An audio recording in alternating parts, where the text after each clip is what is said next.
दोस्तों, आज की इस वीडियो में हम आपको एक इमाम साहब का ऐसा दिलचस्प वाक्य बताने वाले हैं जिसको सुनकर आप हैरान हो जाएंगे और आपका ईमान भी ताज़ा हो जाएगा। इसलिए दोस्तों, आप इस वीडियो को आखिर तक ज़रूर देखें और अगर आपको हमारी यह वीडियो अच्छी लगे तो मेहरबानी करके अपने दोस्तों में शेयर भी कर दें। तो चलिए वीडियो शुरू करते हैं। दोस्तों, एक बार अफ्रीका के गांव में एक इमाम साहब को मुकर्रर किया गया। इमाम साहब एक बेहतरीन हाफिज होने के साथ साथ कुरान पाक की तिलावत भी बड़े शानदार तरीके से करते थे, वक्त के पाबंद और बढ़े तकवे वाले थे। इसलिए गांव के लोगों को इमाम साहब बहुत पसंद आए और पूरे गांव वाले उनकी खूब इज्जत करने लगे। दोस्तों, इसी वजह से गांव का हर आदमी उन इमाम साहब की दावत करना अपने लिए इज्जत समझने लगा और बढ़ चढ़कर गांव वाले इमाम साहब की इज्जत और अफजाई करने की कोशिश करने लगे। इसी वजह से गांव में इमाम साहब के खाने की बारी लग गई। दोस्तों, उसके बाद कुछ दिनों के बाद रमज़ान का महीना भी शुरू हो गया और गांव के ही एक आदमी ने बड़े शौक़ से इमाम साहब की अपने घर में दावत करवाई। दस्तरख्वान को तरह तरह के पकवानों से सजाया गया।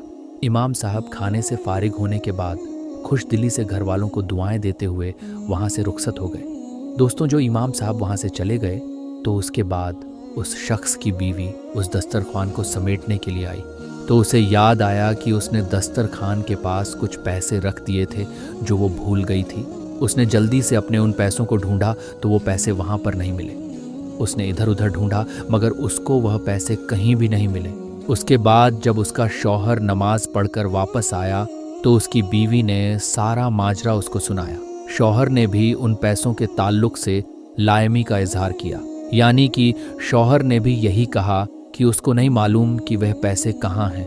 थोड़ी देर और फिक्र करने के बाद उन्होंने सोचा है कि आज इमाम साहब के अलावा हमारे घर में कोई भी नहीं आया और इस घर में हमारे सिवाय एक दूध पीती बच्ची है, इसलिए हो ना हो उन पैसों को ज़रूर इमाम साहब ने ही उठाया है और वो ही उन पैसों को चुरा कर ले गए हैं। यह सोचकर उस शख्स को इमाम साहब पर बड़ा गुस्सा आया और अपनी बीवी से कहने लगा कि हमने तो इमाम साहब को इस मुबारक और बाबरकत महीने में इतनी अच्छी दावत करवाई मगर उन इमाम साहब ने हमें बदले में यह सिला दिया है।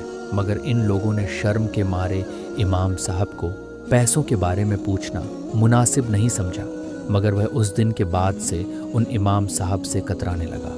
दोस्तों, इस घटना को पूरा 1 साल बीत गया। फिर रमज़ान के महीने में उसी घर में इमाम साहब की दावत की बारी आ गई। शौहर ने बीते रमज़ान के वाक़ये को सामने रखते हुए बीवी से मशवरा किया कि हम इस बार इमाम साहब की दावत नहीं करेंगे, मगर उसकी बीवी अच्छी थी। अपने शौहर से बोली कि हो सकता है इमाम साहब की उस वक्त कोई परेशानी या मजबूरी रही होगी, इसलिए उन्होंने वो पैसे उठा लिए, लेकिन हमें उनको माफ़ कर देना चाहिए और इस बार भी उनकी दावत करनी चाहिए। दोस्तों, शौहर ने अपनी बीवी की बात मान ली और इमाम साहब को इस बार फिर से दावत दी गई। शाम के वक्त इमाम साहब आ गए और जब उन्होंने खाना खा लिया तो फिर उस शख्स ने इमाम साहब से कहा कि क्या आपने कभी यह महसूस किया कि पिछले रमज़ान से मैं आपसे कतरा रहा हूँ? तो इमाम साहब ने कहा कि मुझे मालूम है। उसके बाद उस शख्स ने इमाम साहब से कहा कि इमाम साहब, मैं आपसे कुछ पूछना चाहता हूँ, आप उसका जवाब सही सही से दे दीजिए। तो इमाम साहब ने कहा कि पूछिए। तो शख्स ने कहा कि पिछली बार मेरी बीवी दस्तरखान के पास में कुछ पैसे रख कर भूल गई थी, मगर उसके बाद जब उसने अपने पैसे ढूंढे तो वहाँ पर नहीं मिले और आपके सिवाय हमारे घर पर कोई नहीं आया था, इसलिए हमें लगता है कि वह पैसे आपने ही उठा लिए। क्या आपने उठाए थे वो पैसे?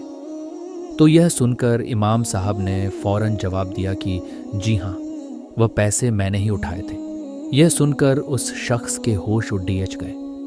इमाम साहब ने उसको बताया कि उस रोज़ मैंने दस्तरखान के करीब में कुछ नोटों को बिखरते हुए देखा था। खिड़की भी खुली हुई थी और पंखा भी चल रहा था। मुझे लगा कि कहीं यह पैसे बाहर ना उड़च जाए, इसीलिए मैंने उन नोटों को जमा करके उठा लिया। इतना कहकर वो इमाम साहब अपना सर झुकाकर रोने लगे। ये देखकर मियाँ बीवी दोनों परेशान हो गए और पूछने लगे कि इमाम साहब, क्या बात हुई, आप रो क्यों रहे हो? तो इमाम साहब ने कहा कि मैं इस बात पर नहीं रो रहा हूँ कि आप लोगों ने मुझ पर इल्ज़ाम लगाया, आप लोगों ने मुझे बेइज्जत किया, बल्कि मैं इस बात की वजह से रो रहा हूँ कि आज उस बात को पूरा 1 साल बीत चुका है और इस 1 साल में तुम्हारे घर में किसी ने भी कुरान पाक को नहीं छुआ है। अगर कोई एक बार भी सिर्फ कुरान पाक को खोल भी लेता तो तुम्हें वह पैसे मिल जाते। इतना सुनते ही वह शख्स दौड़ता हुआ घर में रखे कुरान पाक के पास गया और जल्दी से उसको खोल कर देखा तो कुरान पाक में वह सारे के सारे पैसे मौजूद थे। ये देखकर वो शख्स बहुत शर्मिंदा हुआ और कुरान पाक को चमन लगा और इमाम साहब से माफ़ी भी मांगने लगा। और उसने इमाम साहब से कहा कि अब से वो हर रोज़ कुरान पाक की तिलावत करेगा। दोस्तों, एक और दिलचस्प वाक्य आपको सुनाने जा रहा हूँ जिसको सुनने के बाद आपका ईमान ताज़ा हो जाएगा और आपका यकीन अल्लाह ताला पर और बढ़ जाएगा। दोस्तों, एक औरत है, वो बयान करती है कि उसका शौहर उसको छोड़कर बगैर बताए कहीं चला गया और फिर मैं उसकी राह तकती रह गई, मगर वह वापस नहीं आया। जब मेरा शहर मुझे छोड़कर गया तो मेरी गोद में छोटी सी बच्ची थी। जब मुझे मेरे शौहर की वापसी का यकीन ना रहा तो मैं अपने बूढ़े बाप के साथ रहने लगी।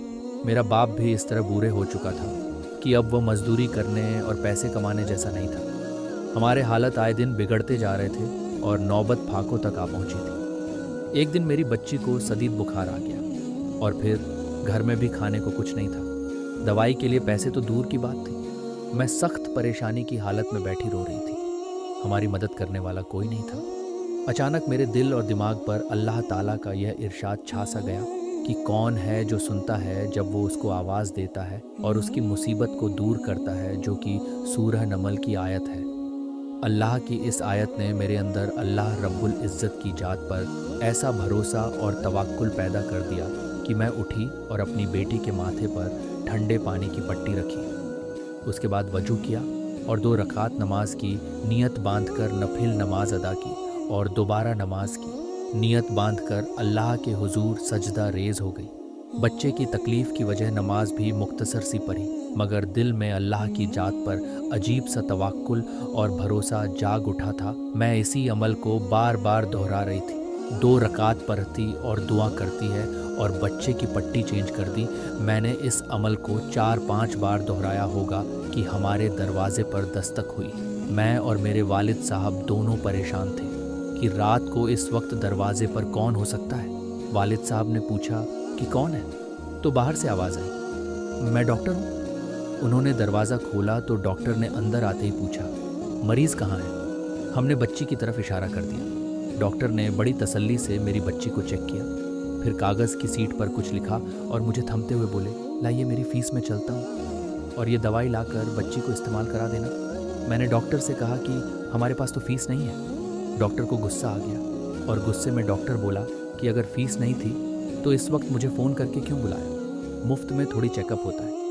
इस पर हमें हैरानी सी हुई कि डॉक्टर को फ़ोन किसने किया।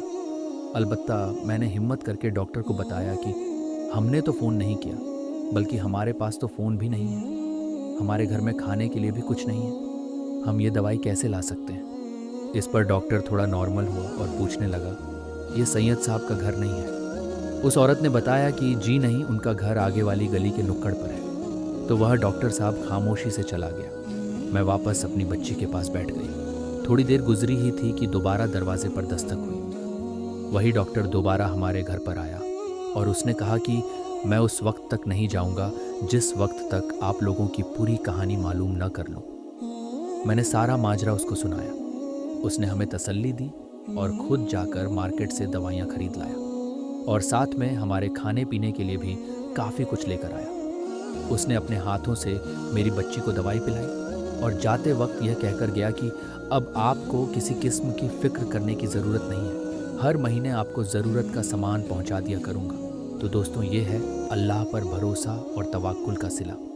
जब इंसान अल्लाह की तरफ पूरे यकीन के साथ रुजू करता है तो अल्लाह उसकी ज़रूर मदद फरमाता है। अल्लाह ताला हम सबको कहने और सुनने से ज़्यादा अमल करने की तौफीक अता फरमाए। आमीन सुम्मा आमीन।